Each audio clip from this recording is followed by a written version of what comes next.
The tapping started on a Tuesday. Marcus Cole noticed it first at 3:47 in the morning, not because he was awake by choice, but because the sound was precise. Deliberate. 4 taps, a pause, 4 more taps. Like tiny claws testing the wood beneath his mattress, measuring the distance between the slats and the floor with surgical patience. He told himself it was pipes. He told himself it was rats. He told himself it was the old radiator in the corner of his studio apartment, doing what old radiators did in buildings that predated the Second World War. He did not tell himself it was a dragon, because Marcus Cole was a 32-year-old accountant who filed spreadsheets for a mid-tier logistics firm in downtown Chicago, and dragons did not exist. That was simply the arrangement the universe had settled on, and he was comfortable with it. The tapping stopped by morning. He went to work. He came home.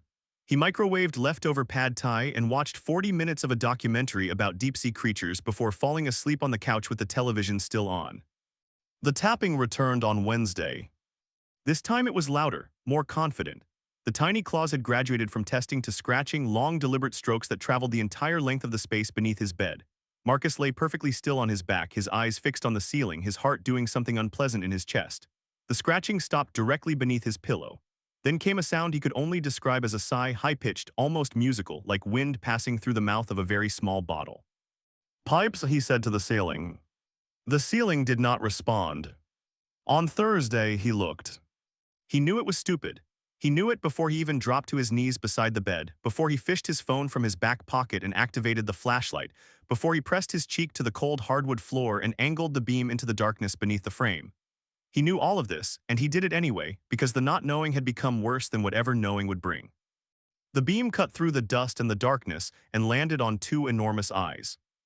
They were gold, not brown gold or amber gold, but actual impossible molten gold, bright enough to catch his phone's light and throw it back at him with an intensity that made his eyes water. The pupils were vertical slits, contracted to thin black lines in the sudden brightness, and they were set into a face that was approximately the size of a football. Scales the color of polished obsidian covered every visible inch of the creature's body, each one catching the light differently depending on its angle, creating a shifting mosaic of deep purple and midnight blue and pure black. It had a snout. It had small, perfect teeth, each one white and needle-sharp. It had tiny horns that curved backward from its skull like the question marks of some enormous reptilian alphabet. It had a tail, a long, sinuous tail that was currently wrapped around the leg of his bed frame like it owned the property. It was a dragon. It was the size of a large house cat. And it was looking at Marcus with an expression he could only describe as indignant, as though he were the one who had crawled uninvited into someone else's home and shone a light in their face at 10 o'clock on a Thursday night. Marcus's phone clattered to the floor. The dragon blinked slowly once, and then settled its enormous head onto its disproportionately tiny paws with the air of a creature who had been deeply inconvenienced but was willing to let the matter slide. "Okay," Marcus said out loud to the dragon under his bed. "Okay, that's a dragon." The dragon closed its eyes. "No, see, you don't get to just. You can't just close your eyes like I'm being unreasonable right now." One golden eye opened.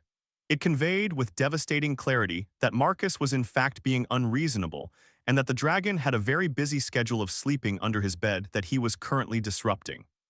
Marcus sat on the edge of his mattress and pressed both palms against his face and stayed like that for a very long time. He called his mother first, because when reality fundamentally broke, you called your mother. She told him he was working too hard and needed more sleep and that she'd read an article about how chronic stress could cause auditory hallucinations. He hung up. He called his friend Dave, who told him he was working too hard and needed more sleep and that he'd read an article about how chronic stress could cause auditory hallucinations. He began to suspect there was a single article circulating that was responsible for the entirety of modern gaslighting. He did not call animal control, because animal control dealt with raccoons in dumpsters and the occasional aggressive Canada goose, and he did not feel like having his name added to a register of people who called emergency services to report mythical creatures in their bedrooms. He did not call a therapist because what would he even say? He went back to the bedroom. The dragon was still there.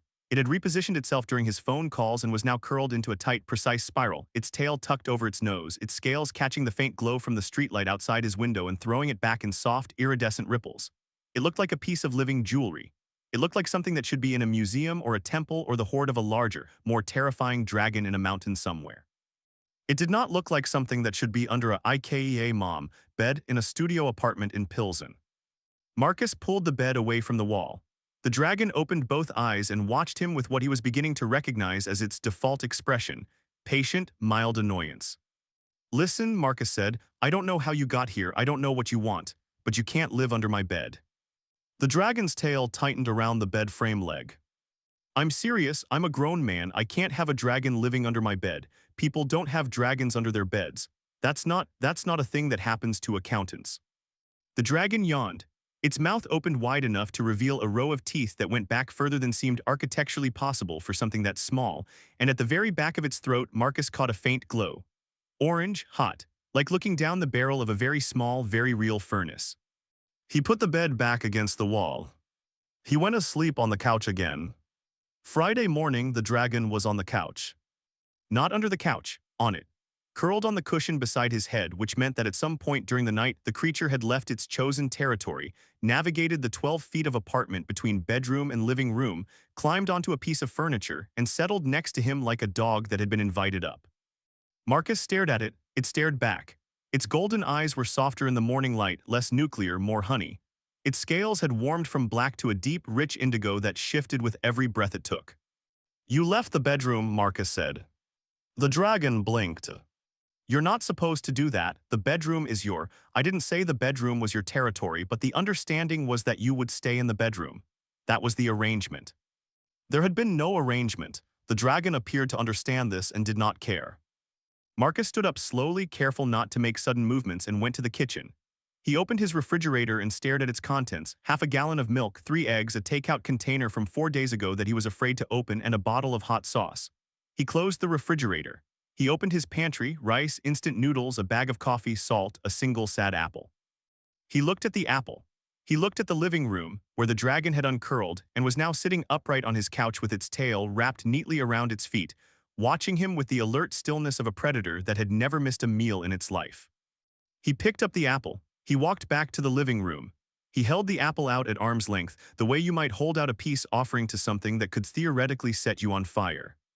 The dragon looked at the apple, it looked at Marcus, it looked at the apple again.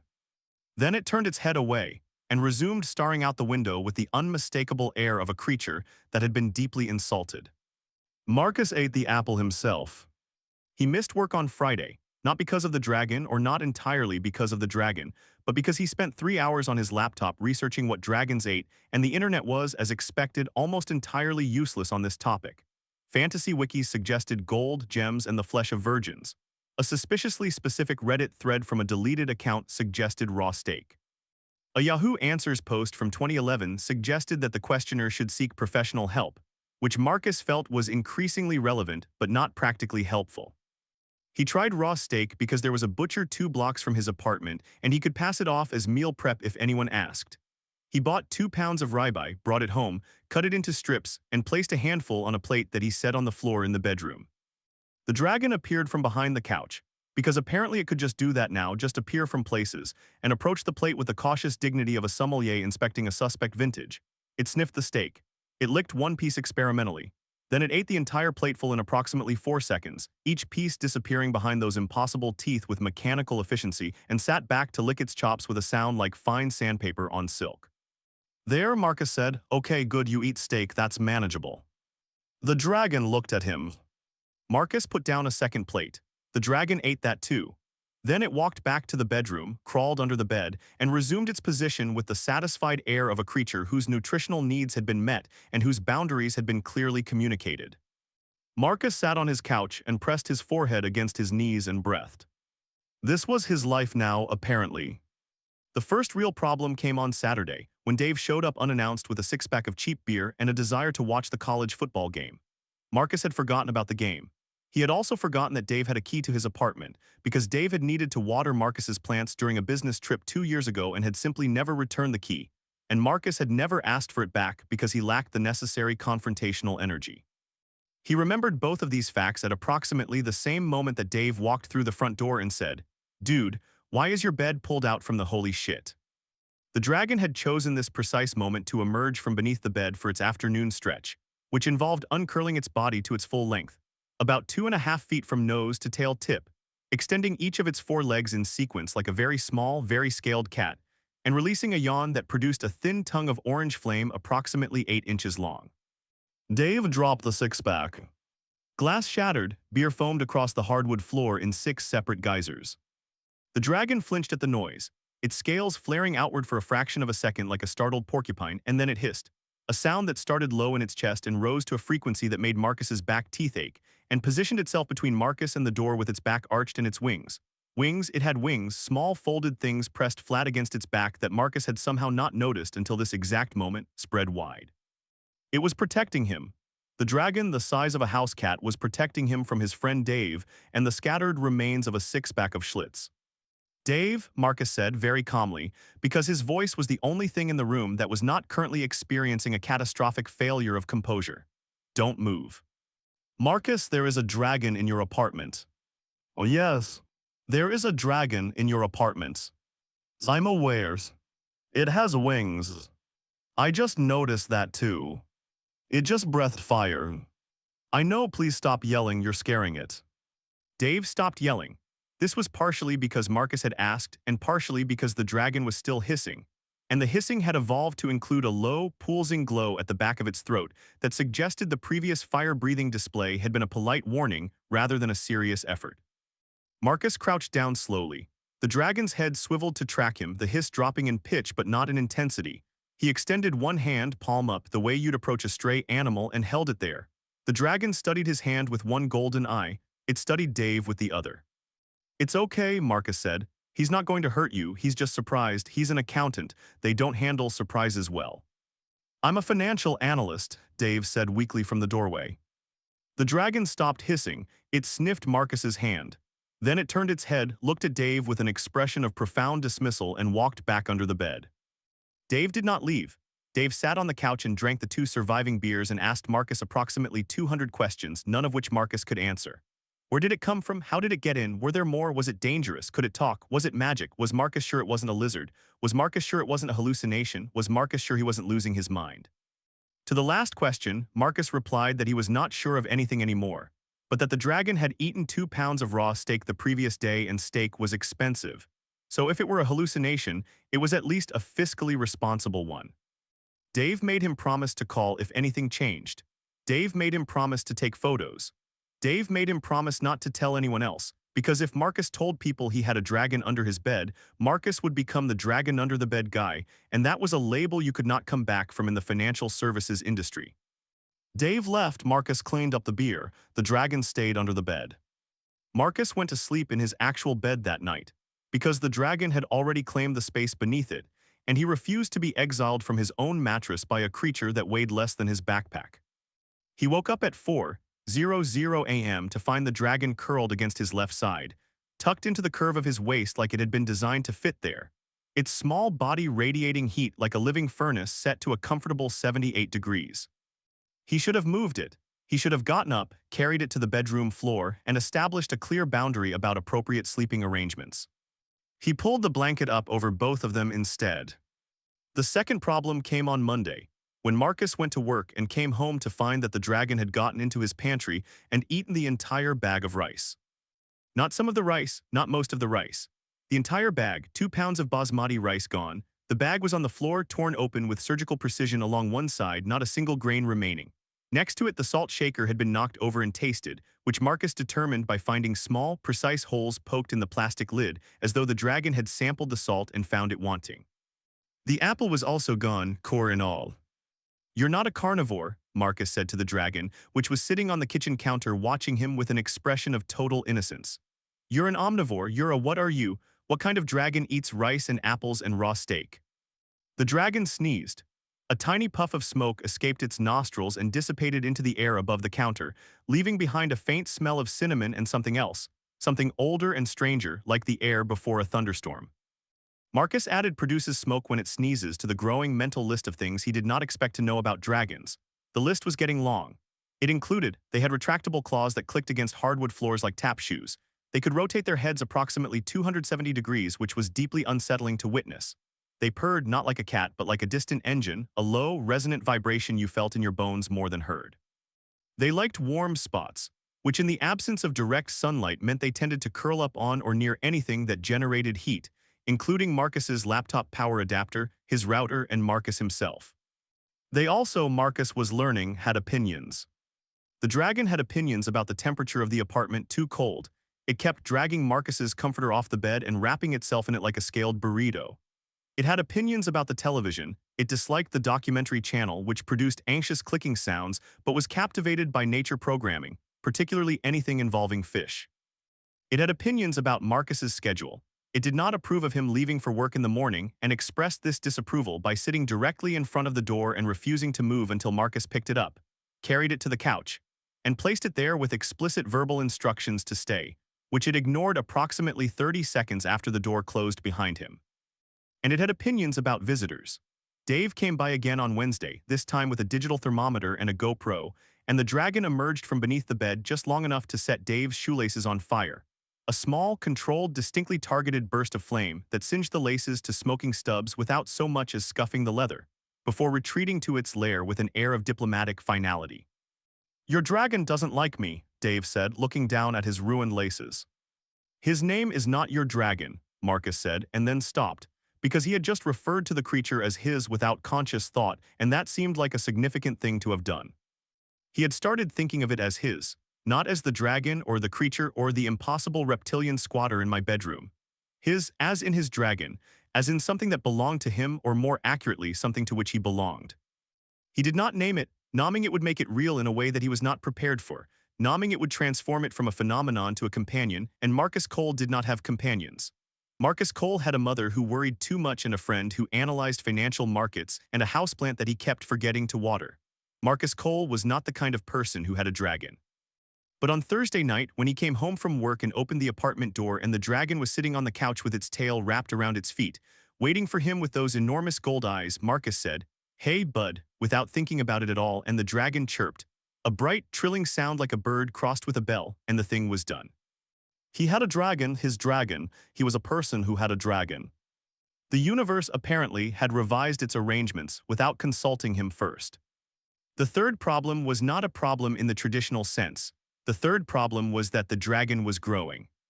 Marcus noticed it first when he tripped over it in the hallway on a Sunday morning, because the dragon, which had been the size of a large house cat when it arrived, was now the size of a medium dog, approximately 40 pounds of scaled muscle and attitude, and it had taken to sleeping in the hallway instead of under the bed, possibly because it no longer fit comfortably under the bed.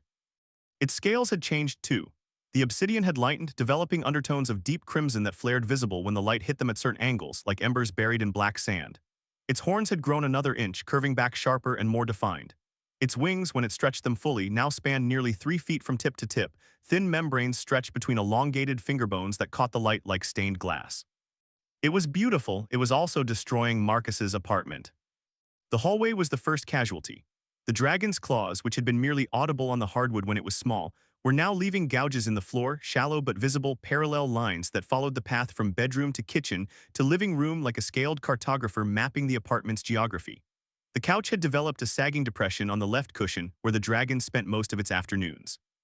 The bedroom door no longer closed properly because the dragon had discovered that it could simply push it open with its head, and the hinges were not designed to withstand that particular brand of persistent, low-grade physical persuasion.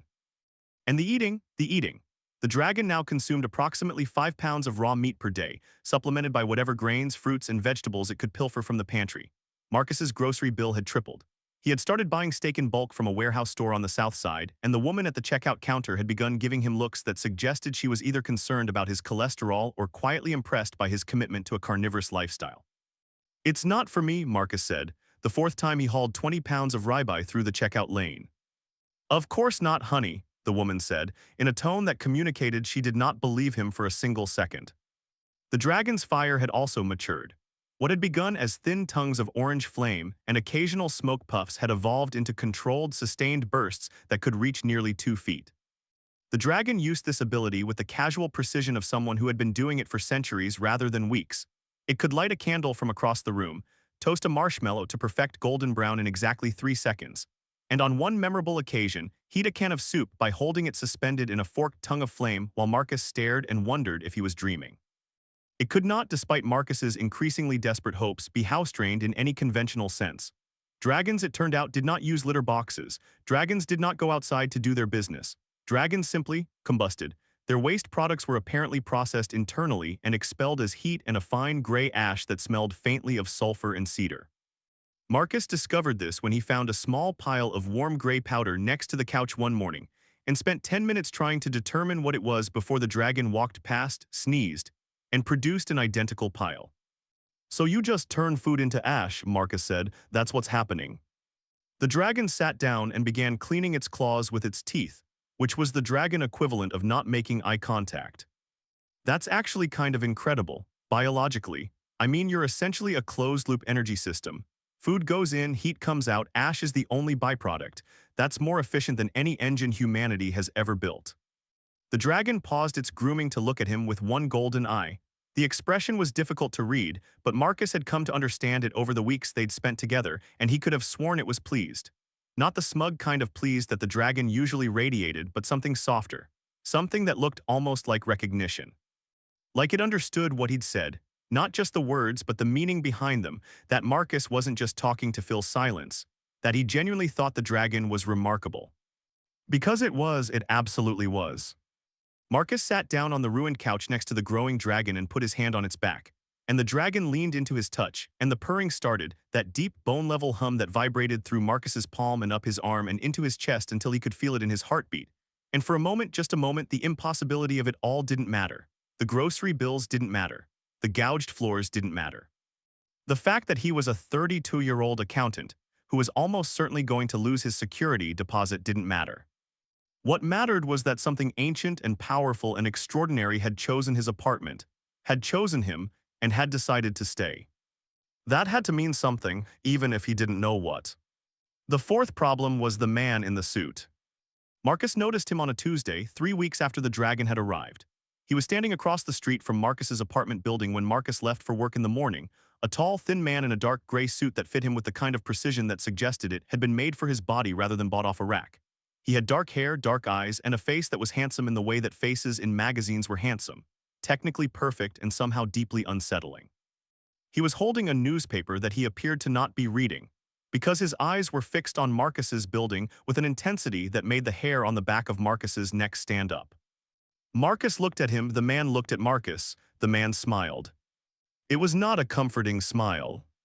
Marcus went to work. When he came home, the man was gone. The dragon met him at the door with a chirp and a tail wag that Marcus had never seen before. Usually the dragon expressed affection through proximity rather than explicit physical enthusiasm, and something about its behavior was different, more alert, more watchful. It followed Marcus from room to room that evening in a way it hadn't since the first few days, maintaining a distance of about 3 feet at all times, its golden eyes tracking every window, every shadow, every sound from the street below. "You sense something," Marcus said. The dragon's ears, small pointed things that usually lay flat against its skull, swiveled toward the window. The purring had stopped. In its place was a sound Marcus had only heard once before, the hiss from that first night with Dave, but lower, more controlled, a sustained frequency that seemed to fill the entire apartment with barely contained tension. "Okay," Marcus said. "Okay, so there's something out there and you know about it and you're not happy about it. That's great. That's really great. That's exactly the kind of information I wanted on a Tuesday evening." The man in the gray suit came back on Wednesday, and Thursday, and Friday, always in the morning, always across the street, always with the newspaper he wasn't reading and the smile that didn't reach his eyes. On Friday, Marcus watched from his living room window as the man looked up, directly at the window, directly at the spot where Marcus was standing, and raised one hand in a small wave. Marcus pulled the curtain shut. The dragon, which had grown to approximately 60 pounds and now occupied most of the living room floor, stood up from its sleeping position and walked to the window. It pressed its snout against the glass and exhaled, a long, slow breath that fogged the window and left behind a faint residue of something that shimmered iridescently before fading, like oil on water. "Can he see you?" Marcus asked. The dragon growled. It was the first time Marcus had heard a true growl. The purr turned inside out, the engine shifted from idle to something dangerous, a sound that vibrated in the floorboards and rattled the picture frame on the wall. Marcus locked the window, he locked the front door. He checked the fire escape. He sat on the floor with his back against the couch and the dragon pressed against his side, radiating heat like a furnace cranked to maximum, and he did not sleep. The man came to the door on Saturday. 3 knocks evenly spaced. Deliberate. The dragon was on its feet before the second knock landed, its body between Marcus and the door, its wings half spread, its throat glowing that deep, dangerous orange that meant it was charging something, building heat for a serious burn, not the controlled little puffs it used for soup and marshmallows. Don't, Marcus said, don't answer it. He was talking to the dragon. He was also talking to himself. He was also, in some strange, abstract way, talking to whatever cosmic force had decided that his life needed to be this complicated. The knocking stopped. A voice came through the door, low, cultured, carrying the kind of accent that Marcus could never quite place, like a person who had learned English in many countries and belonged to none of them. I know you're in there, Mr. Cole. I know what you have. I would very much like to discuss it with you. Marcus said nothing. The dragon said nothing, but the glow in its throat intensified until the room was bathed in a warm, flickering light, and Marcus could feel the heat radiating off the creature's body in waves. I'm not here to take it from you, the voice said. I'm here to warn you. There are others who will, others who are less considerate. You have something very rare beneath your roof, Mr. Cole, something that hasn't been seen in this world for a very long time, and there are people, powerful people, who will do whatever it takes to possess it. Marcus's hands were shaking. He pressed them flat against the floor to steady them. What do you want? He called, and his voice came out steadier than he expected. A pause, then. I want to help you, that's all. I want to help you keep it safe if you'll let me. Why should I trust you? You shouldn't trust anyone right now, but you especially shouldn't trust the people who are coming next because they won't knock. Footsteps receding, the man walked away from the door, down the hallway and out of the building. Marcus heard the front entrance close. He heard a car start. He heard it drive away. The dragon's glow subsided slowly, the heat diminishing by degrees until it was back to its normal furnace warmth. It turned to look at Marcus, and its golden eyes held something he had never seen in them before. Fear. Not for itself. The dragon was not afraid for itself. Marcus understood this with a certainty that went beyond logic, beyond reason, beyond anything he could have articulated in words. The dragon was afraid for him. This small, ancient, impossible creature that could breathe fire and turn food to ash and had chosen, for reasons Marcus could not fathom, to live under his bed and eat his steak and sleep curled against his side, was afraid for him. Something broke open in Marcus's chest, not painfully, not like a wound, more like a door that had been locked for a very long time finally swinging wide. He reached out and pulled the dragon against him. It was big now, 60 pounds of scaled muscle and heat, too large to hold the way he used to back when it was the size of a cat. But he held it anyway, wrapped his arms around its neck and pressed his face against its scales, and the dragon made a sound he had never heard before. Soft, low, aching. Like a song sung in a language that predated human speech. Like goodbye. No, Marcus said, into the scales, into the heat, into the impossible creature that had somehow become the most important thing in his life. No, whatever's coming, you don't get to do that. You don't get to be afraid for me and then leave. That's not, you don't get to just. The dragon pulled back and looked at him. Its golden eyes were enormous, bright, filled with something that Marcus could only describe as love, not the sentimental human kind, but something older and wilder and more absolute. The kind of love that a creature of fire and scale and ancient instinct could feel for the soft, fragile, impossibly brave primate who had offered it an apple, and then eaten the apple himself when it refused. The dragon pressed its forehead against Marcus's. Its scales were warm, its breath was warm. Its everything was warm, and Marcus closed his eyes. And for a moment the two of them existed in a space that had nothing to do with apartments or cities or the mundane architecture of human life.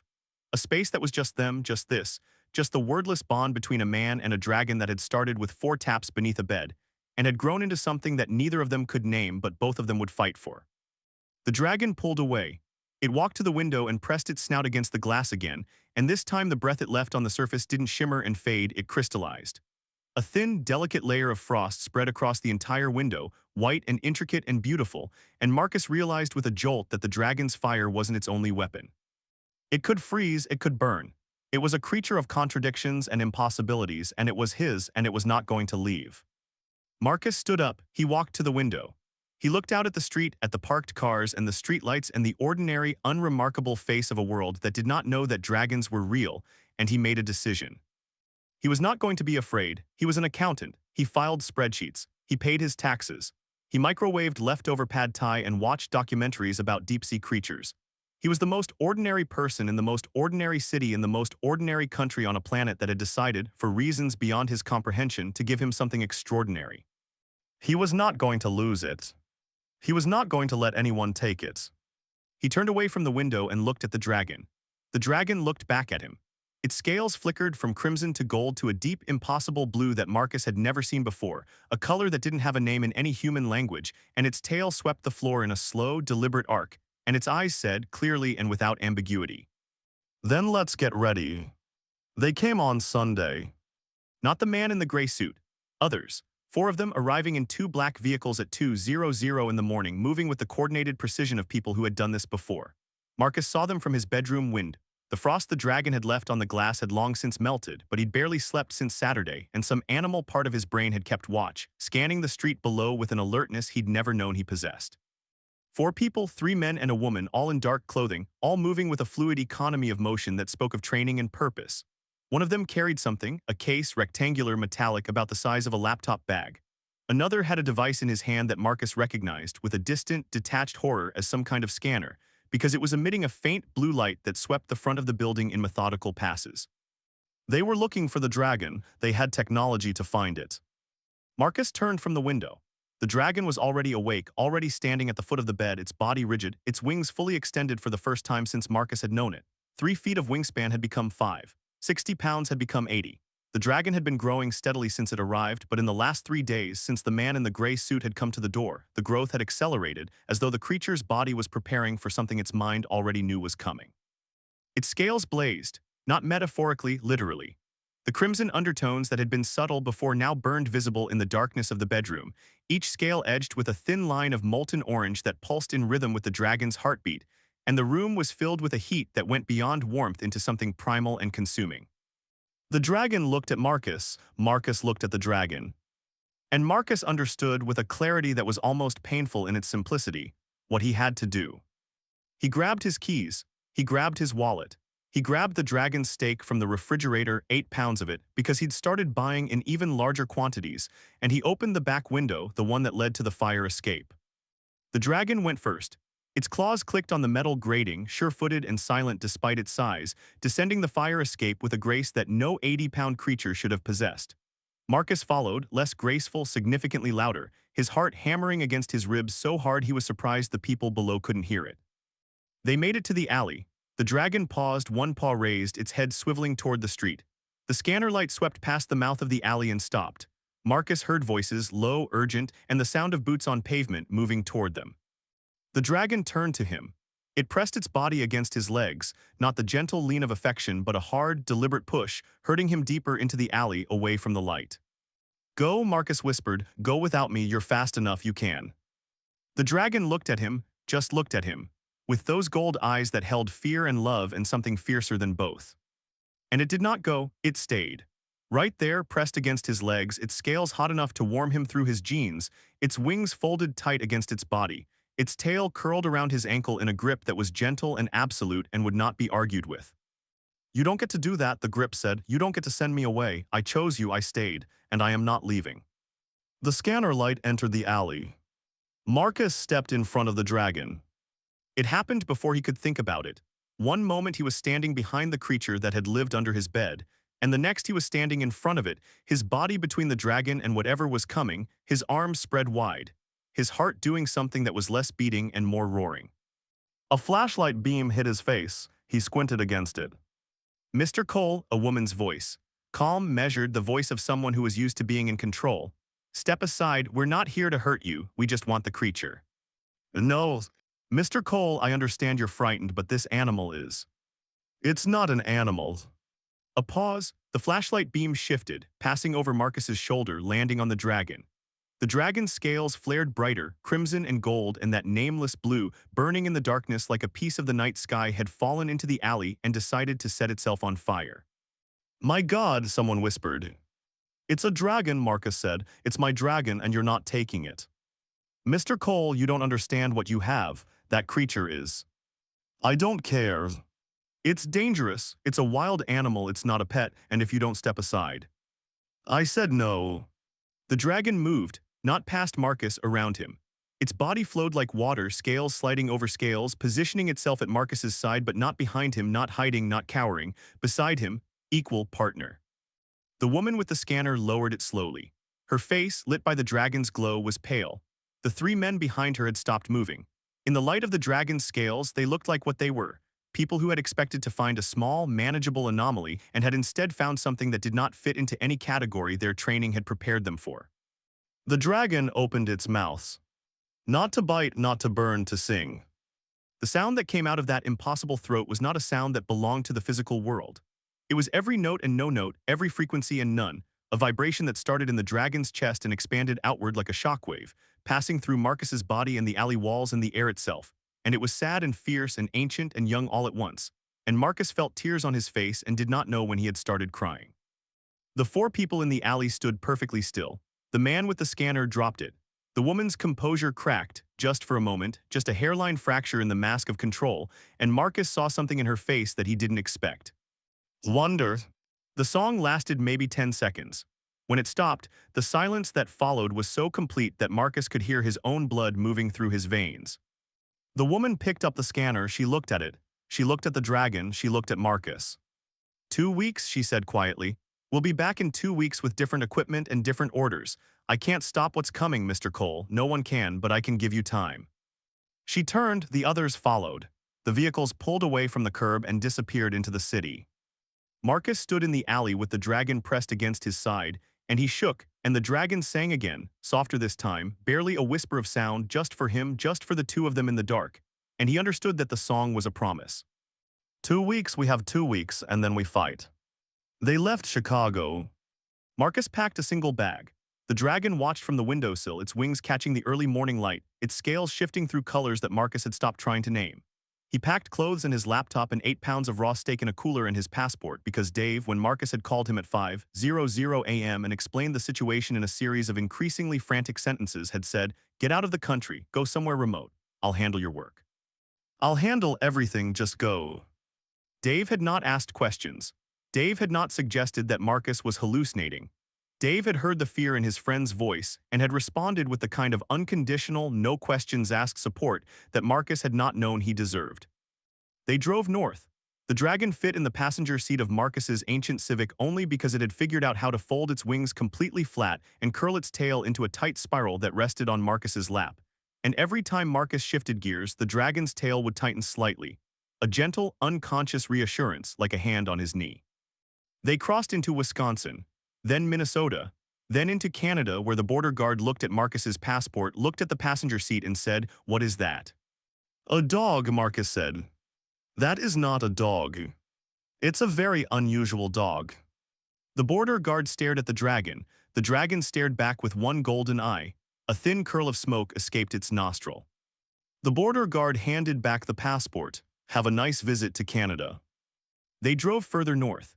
Into Ontario, past Thunder Bay, past the last gas station, past the last cell tower, onto roads that were more suggestions than infrastructure, gravel and dirt, and eventually just tire tracks through the bush. Marcus didn't know where he was going. The dragon seemed to know. It would chirp or growl or shift its tail, and Marcus would turn left or right or keep going straight. And eventually they reached a place that had no name on any map. A clearing by a lake so still it looked like polished obsidian, surrounded by pine trees that smelled like resin and thyme, with a sky above that was just beginning to show the first faint green hints of the northern lights. The dragon got out of the car, it walked to the edge of the lake, it looked at the sky. And it changed. The growth that had been accelerating since the man in the gray suit had come to the door, the steady increase in size and scale and power, had been heading toward this moment. Marcus watched as the dragon that had been the size of a large dog became the size of a horse, became larger than a horse, became something that filled the clearing and blocked out the stars. Its scales now burning so bright that the entire forest was lit in shades of gold and crimson and that nameless blue, its wings spreading wide, 20 feet, 30 feet, 40, and its eyes, still gold, still the same gold they had always been. Finding Marcus in the brightness, and holding him with an intensity that pinned him to the ground more effectively than any physical force could. It was enormous, it was magnificent, it was his. The dragon lowered its enormous head until it was level with Marcus's face. Its breath washed over him, warm, familiar, smelling of cinnamon and thunderstorms, and its eyes were the same eyes that had looked up at him from beneath a IKEA mom bed on a Tuesday night, and Marcus understood. It had been a baby the whole time. From the moment it had tapped its tiny claws against the floor beneath his mattress, it had been a baby, a newborn, an infant, a creature so young it didn't know how to be anything other than small and scared and alone. And it had found Marcus. It had chosen Marcus. Not because Marcus was special or brave or extraordinary, but because Marcus was there. Because Marcus was the kind of person who would shine a flashlight into the dark instead of turning away. Because Marcus was the kind of person who would offer an apple and then eat it himself when it was refused. Because Marcus was the kind of person who would pull a blanket over a sleeping dragon instead of pushing it away. The dragon sang, not the song from the alley, something bigger, deeper, a sound that shook the earth and rippled the surface of the lake and made the northern lights above them pulse and dance in time with the melody. And in the song Marcus heard words. Not human words, not any language that had ever been spoken by human tongues, but words nonetheless. Concepts, images, feelings pressed directly into his mind like a hand shaping clay. Home, the song said, you are home, not this place, not any place, you are home. Marcus reached out and pressed his hand against the dragon's snout. The scales were warm, they had always been warm. From the very first night when the creature had been small enough to hide beneath a bed, it had been warm because dragons were not cold-blooded. Dragons were fire, and fire did not chill, and fire did not abandon, and fire did not stop burning just because the world told it to. I'm not going anywhere, Marcus said. The dragon closed its eyes. Its enormous head settled onto the ground beside Marcus's feet, and the heat that radiated off its body turned the clearing into a tropical paradise, and the northern lights above them blazed green and gold and blue, and Marcus sat down with his back against his dragon's snout and looked up at the sky and felt, for the first time in his 32 years of ordinary, unremarkable spreadsheet filing life, that he was exactly where he was supposed to be. The dragon's purr started, that deep, resonant, bone-level hum that Marcus had first felt through his palm on a couch in a studio apartment in Chicago, and it filled the clearing and the forest and the sky, and the stars seemed to vibrate with it, and the lake reflected it, and the whole world, for one perfect, impossible moment, hummed along. They came eventually. Of course they came. 2 weeks was 2 weeks, and promises made in alleys by women with scanners were not the kind of promises that went unkept. But they came to a clearing in northern Canada and found a dragon the size of a house and a man sitting at its feet with a laptop on his knees. And the dragon looked at them with golden eyes that said, very clearly, try it. And the man looked at them with the calm, steady gaze of someone who had finally stopped being afraid of what the world thought of him. And they left. Because some things, when you encounter them in the wild, in the dark, in the spaces between what you know and what you think you know, you don't fight them. You don't capture them. You don't put them in cases and study them and break them into pieces small enough to understand. Some things you just leave alone. Some things you let be extraordinary. Some things you let live under beds and eat your steak and curl up against you in the night, and you don't ask why, because the why doesn't matter. What matters is the warmth. What matters is the song. What matters is that a dragon baby started living under a man's bed. And no matter what happened, no matter who came for it, no matter what the world threw at the two of them, it refused to leave. Because it had found its home. And so had he.